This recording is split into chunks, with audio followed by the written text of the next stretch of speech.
তুমি কি জানো অনেক সময় বেশি কষ্ট করেও আমরা পিছিয়ে থাকি আর কেউ কম করেও এগিয়ে যায়। এর কারণ তারা তাদের ব্রেনকে ভালোভাবে ব্যবহার করতে পারে।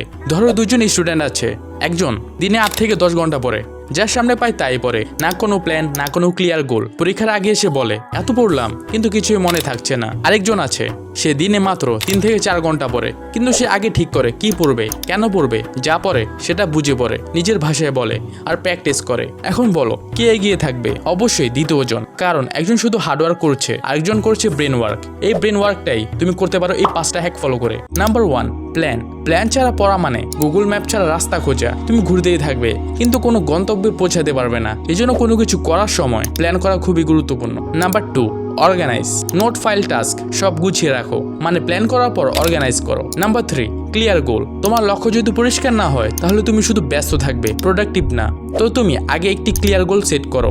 Number 4, use technology, reminder, calendar এবং আরো অনেক অ্যাপ আছে, এগুলো ব্যবহার করলে তোমার ব্রেনের চাপ অনেক কমে যাবে। নাম্বার 5, লার্নিং, প্রতিদিন নতুন কিছু শিখো, তাহলে তোমার হার্ডওয়ার্ক প্লাস স্মার্ট ওয়ার্কই হবে তোমার আসল ব্রেন ওয়ার্ক। তো আজ থেকে ব্রেন ইউজ করা শুরু করো, তাহলে লাইফের রেজাল্ট বদলাতে শুরু করবে ইনশাআল্লাহ।